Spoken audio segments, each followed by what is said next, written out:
तो कल 10th class के लिए हमने चैप्टर 18 स्टार्ट किया था, जिसका मैंने आपको बेसिक नॉलेज बताया था। उसी के आगे कुछ क्वेश्चंस लेते हैं, उसको डिस्क्राइब करते हैं, क्वेश्चंस को सॉल्व करते हैं कि प्रोबेबिलिटी को कैसे सॉल्व करते हैं। फर्स्ट क्वेश्चन मैं यूज करता हूँ लीप ईयर के ऊपर question. In leap year find the probability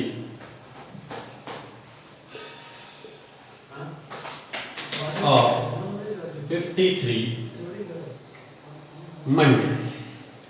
मतलब इस बात की क्या प्रायिकता है कि एक लीप वर्ष में 53वां सोमवार आता है, वो हमें बताना है। तो सबसे पहले तो लीप वर्ष क्या है? लीप वर्ष वो होता है जिसमें दिनों की संख्या जो होती है हमारे पास में वो 366 दिन होते हैं।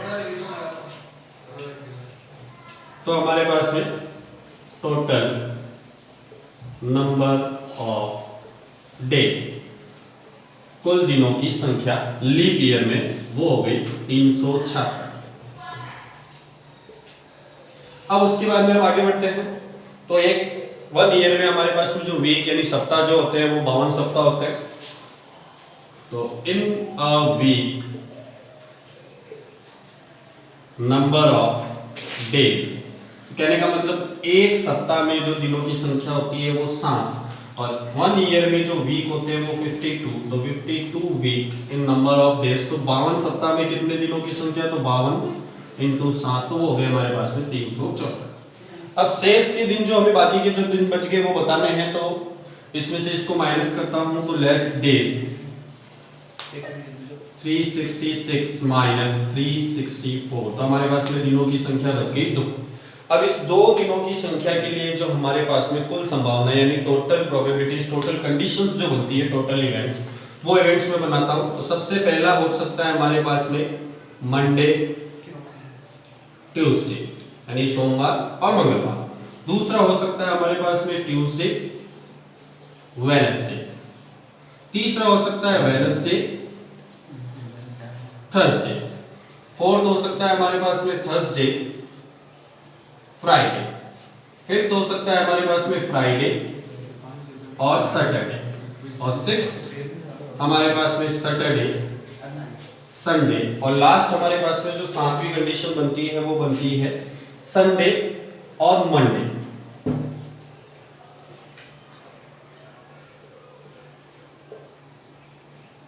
और मंडे। तो हमारे पास में कुल जो परिणाम हो गए यानी कि टोटल इवेंट्स जो हो गए, कुल परिणाम वो हो गए हमारे पास में 7।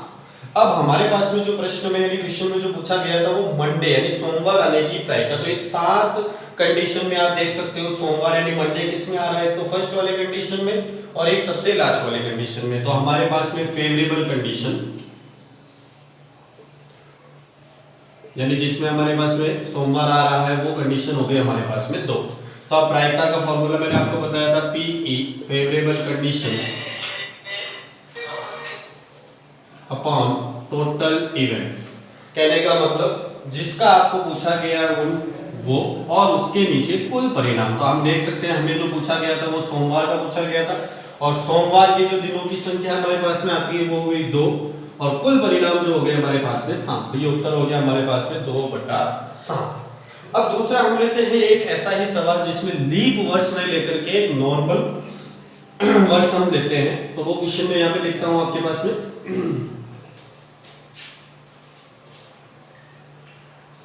दूसरा प्रश्न मेरा, in a not leap year find the probability of 52 Sunday. Question है हमारे पास में एक नॉट लीप ईयर मतलब कि लीप वर्ष नहीं लेना है, एक सामान्य वर्ष लेना है। उसमें हमें प्रायिकता निकालनी है 52वें रविवार की। तो सबसे पहले तो वही, अगर लीप वर्ष होता है तो उसमें दिनों की संख्या 366, और अगर लीप वर्ष नहीं है तो उसमें दिनों की संख्या हो गई हमारे पास में 365। तो सबसे पहले दिनों की संख्या टोटल डेज वो हो गए हमारे पास में 365। अब उसके बाद में वही जो हमने उसमें किया था, एक सप्ताह में दिनों की संख्या इन 1 वीक, नंबर ऑफ डेज वो हो गए 7, और कुल सप्ताह जो होते हैं वो 52, तो 52 सप्ताह में तो 52 इंटू 7, तो वो हो गया हमारे पास में 364। अब बाकी के शेष दिनों की संख्या आप जब निकालते हैं, लेस डेज, तो उसके लिए हम इसमें से इसको घटाएंगे तो 365 माइनस 364 1, तो हमारे पास में दिन जो बच गया वो एक दिन बच गया। अब इस एक दिन के लिए हमारे पास में जो घटनाएं बनती है वो 7 घटनाएं। ये भी हो सकता है कि ये जो पहला दिन है वो सोमवार हो यानी मंडे हो, दूसरी कंडीशन ये हो सकती है कि वो मंगलवार हो यानी ट्यूसडे हो, बुधवार यानी वेडनेसडे हो, चौथा आपके पास में थर्सडे यानी गुरुवार हो, फोर्थ आपके पास में गुरुवार के अलावा फ्राइडे यानी कि फिफ्थ फ्राइडे यानी शुक्रवार हो, या आपके पास में शनिवार सैटरडे, या फिर आपके पास में लास्ट संडे, ये हो सकते हैं। तो आप देख सकते हो 7 कंडीशन बन सकती है, सोमवार, मंगलवार, बुधवार, गुरुवार, शुक्रवार, शनिवार और रविवार। अब हमें आप यहाँ पे देख सकते हो 52 सप्ताह का बोला है, इसका मतलब 52 सप्ताह पूरे कंप्लीट हो चुके। तो अगला सप्ताह कौन सा आएगा आपके पास में? जैसे ही 52 पूरे हो गए तो अगला सप्ताह जो आएगा हमारे पास में वो 53। तो ये जो आपने निकाले हैं वो ये दिनों की संख्या किसके अंदर है? 53वें सप्ताह के अंदर।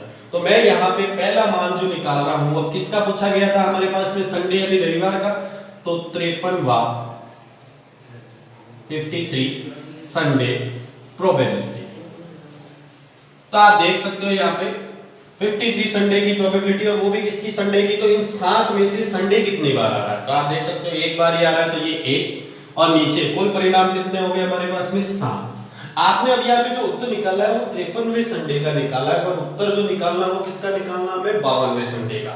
तो अगर मैं 53वें का नहीं निकालूं तो 53वें से पहले कौन सा संडे आता है? 52वां। तो यहाँ पर हम नहीं होने की प्रायिकता निकालते हैं, और उसके लिए मैंने फॉर्मूला आपको बताया था। एक तो होता है घटना होने की प्रायिकता, और एक होता है घटना नहीं होने की प्रायिकता, यानी PE प्लस PE बार, इन दोनों का योग जो होता है हमेशा वो कितना होता है? 1। ये होता है घटना होने की प्रायिकता, और ये होता है घटना नहीं होने की प्रायिकता। तो यहाँ पे ये जो घटना होने की प्रायिकता वो कौन सा रविवार की मान रहा हूं मैं? 53वें रविवार की। वो हो गई हमारे प्रायिकता 1/7, और यहाँ पे 53वां रविवार नहीं होने की प्रायिकता वो हमें निकालनी है, यानी कि PE बार बराबर 1। इसको जब मैं उधर भेजूंगा तो ये प्लस का उधर जाएगा तो माइनस का। अब आप इसमें लसक लेके जब घटाते हो तो उत्तर क्या आता है हमारे पास में? 6/7। तो 6/7 किसकी प्रायिकता होगा कि वो संडे कौन सा नहीं होगा? 53वां संडे नहीं होगा। 53वां रविवार नहीं होगा, इसका मतलब 53 से पहले कौन सा रविवार आता है? 52वां। तो ये कौन से रविवार की प्रायिकता हो गई आपके पास में? 52वें संडे की। अगले याद लेते हैं हम उदाहरण।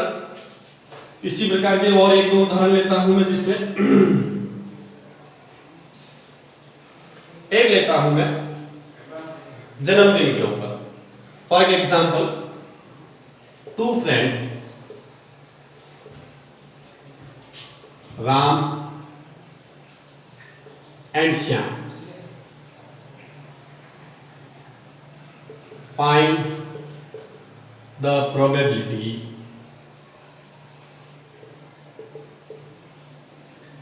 of first both birthday same day और second both birthday different day। ये हमें देखना है। तो यहाँ पे आप देख सकते हो क्वेश्चन में जो हमारे पास में पूछा गया है, क्वेश्चन में ये पूछा गया है हमारे पास में कि 2 मित्र हैं राम और श्याम, उनके लिए प्रायिकता ज्ञात करनी है। उसमें पहला पूछा गया है कि दोनों का जन्मदिन एक ही दिन हो, और दूसरे में पूछा गया है कि दोनों का जन्मदिन अलग अलग दिन हो।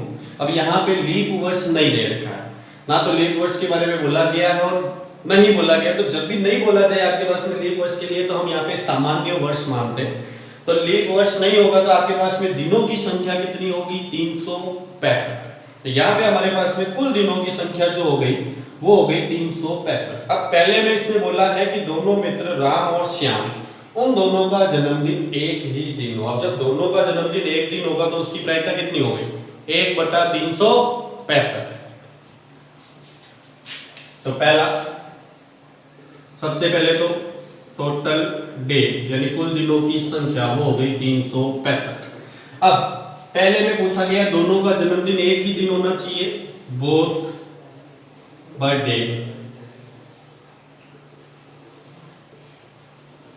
ऑन सेम डे, यानी एक ही दिन। तो हमारे पास में दोनों का जन्मदिन एक ही दिन है, तो दिन हो गया एक और कुल दिनों की संख्या हो गई 365, तो वो उत्तर हो गया आपके पास में 365। अब दूसरा उसमें पूछा गया है कि दोनों का जन्मदिन अलग अलग दिन होना चाहिए।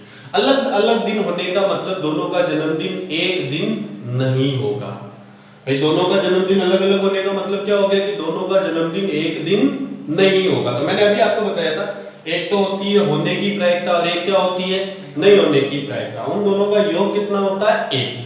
वही फॉर्मूला हम यहाँ पे यूज करते हैं, पीई प्लस पीई बार बराबर एक। पीई मतलब दोनों का जन्मदिन एक दिन होने की प्रायिकता और उसका मान है हमारे पास में 1/365। पीई बार इसका मतलब हो गया दोनों का जन्मदिन एक दिन नहीं है। एक दिन नहीं है इसका मतलब दोनों का जन्मदिन क्या हो गया, अलग अलग दिन, बराबर हो गया एक। अब इसको इधर भेजते हैं, तो अभी बताया था आपको साइन चेंज हो जाता है, तो ये प्लस का है, किसमें चेंज हो जाएगा, माइनस में। तो यहाँ पे हमारे पास में हो गया पीई बार बराबर 1 - 1/365। लसअ लेके जब हम घटाते हैं तो लसअ आ गया 365 माइनस 1, तो उत्तर हो गया हमारे पास में 364/365। तो इसका मतलब पीई बार का मतलब क्या हो गया कि उन दोनों का जन्मदिन एक दिन नहीं होने की प्रायिकता कितनी होगी, 364/300। तो एक दिन नहीं होगा इसका मतलब क्या होगा, अलग अलग दिन होगा। तो यहाँ पे अलग अलग दिन होने की प्रायिकता कितनी होगी आपके पास में 364/365। अब लेते हैं हम एक दो क्वेश्चन बॉल के ऊपर।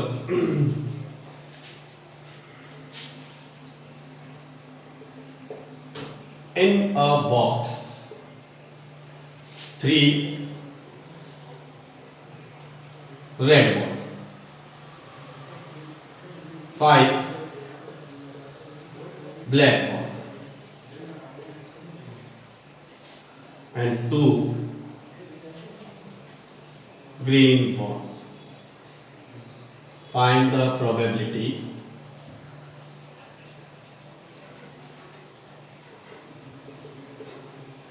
first green ball,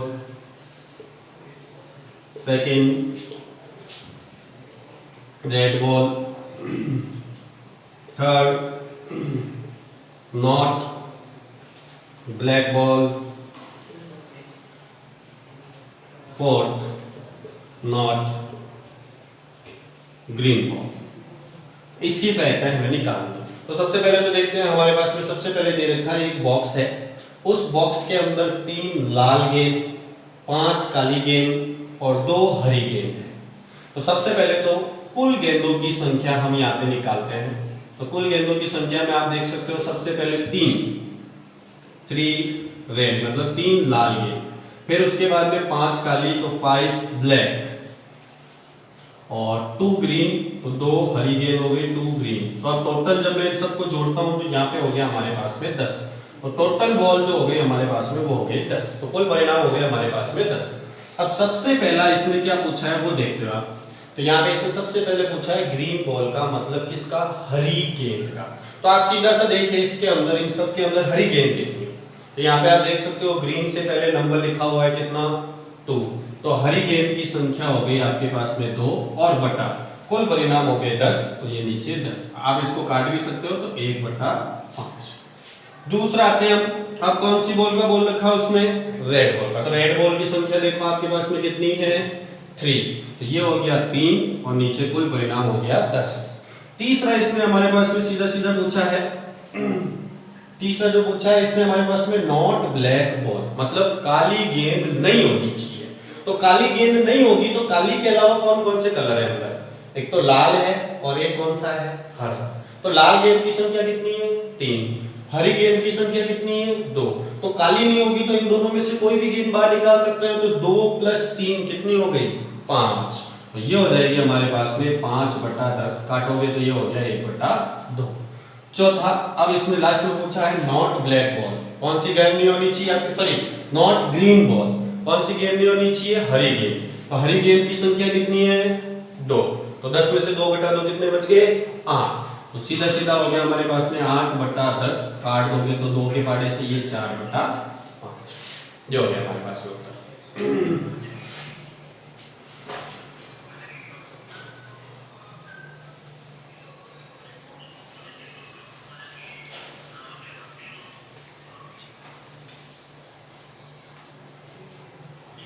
एक और एग्जांपल लेता हूं मैं, पासे के ऊपर ही चलो हम एक और प्रश्न लेते हैं। एक पासे को 2 बार उछाला जाता है,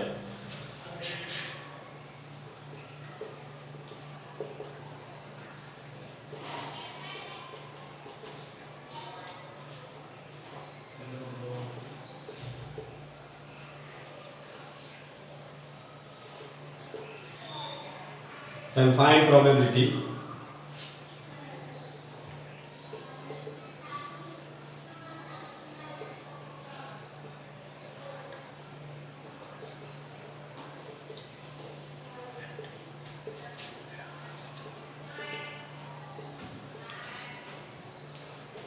तो प्रश्न में वापस आपके पास में रिपीट करता हूं। प्रश्न है कि if a dice throw 2 times then find the probability 5 is not come and second at least 1 time 5 come। मतलब एक पासे को 2 बार उछाला जाता है तो इस बात की क्या प्रायिकता है कि पहला 5 किसी भी बार में नहीं आना चाहिए और दूसरा कम से कम एक बार क्या आना चाहिए आपके पास में 5 आना चाहिए। तो मैंने कल भी आपको बताया था डाइस पासा, डाइस को जब हम एक बार उछालते हैं तो कुल परिणाम होते हैं 6, पर जब हम डाइस यानी पासे को 2 बार उछालते हैं 2 टाइम थ्रो करते हैं तो मैंने कल बताया था आपको एक टेबल बनती है, एक सारणी हम बनाते हैं और वो सारणी इस प्रकार होती है 1 2 3 4 5 6 1 2 3 4 5 6।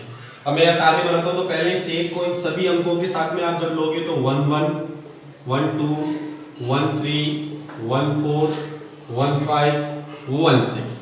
सेकेंड हम लेते हैं तो 2 1 2 2 2 3 2 4 2 5 2 6। नेक्स्ट 3 1 3 2 3 3 3 4 3 5 3 6 4 1 4 2 4 3 4 4 4 5 4 6 5 1 5 2 5 3 5 4 5 5 5 6 और लास्ट 6 की लाइन लेते हैं हम तो 6 1 6 2 6 3 6 4 6 5 और 6 6। तो अब कुल परिणाम जब आप देखते हो यहाँ पर तो पहली लाइन के अंदर देख सकते हो परिणाम हम देखते हैं 1 2 3 4 5 6। तो एक लाइन के अंदर 6 परिणाम है तो कुल लाइनें कितनी है 1 2 3 4 5 6। तो 6 को 6 से गुणा कर दिया तो कुल परिणाम कितने हो गए हमारे पास में 36। अब इस कुल परिणाम तो आ गए हमारे पास में 36। अब इसमें पहला भाग में आते हैं हम, इसने बोला है 5 इज नॉट कम, मतलब 5 किसी भी बार में नहीं आना चाहिए। तो सबसे पहले तो हम वो वाली लाइन देखते हैं जिसके अंदर 5 आता है। एक तो ये लाइन है जिसके अंदर पूरा का पूरा 5 आता है और एक ये वाली लाइन है जिसके अंदर पूरा का पूरा 5 आता है। तो इनके अलावा आप जितने भी अंक देख लो उनके अंदर 5 नहीं आ रहा। तो इनको गिनते हम 1 2 3 4 5 6 7 8 9 10 11 12 13 14 15 16 17 18 19 20 फिर 21 22 23 24 और 25। तो पहला भाग हो गया उसके लिए परिणाम हो गए 25 और कुल परिणाम हो गया हमारे पास में 36। ये पहले का उत्तर। अब दूसरे में उसने बोल रखा एटलीस्ट 1 टाइम 5 कम से कम एक बार तो 5 आना ही चाहिए। तो 5 वाली लाइन देखते हैं 1 2 3 4 5 6 7, इसको गिन चुका हूं मैं, वापस नहीं गिनना। 7 8 9 10 और 1 11। तो ये हो गया हमारे पास में 11/36 ये होगा।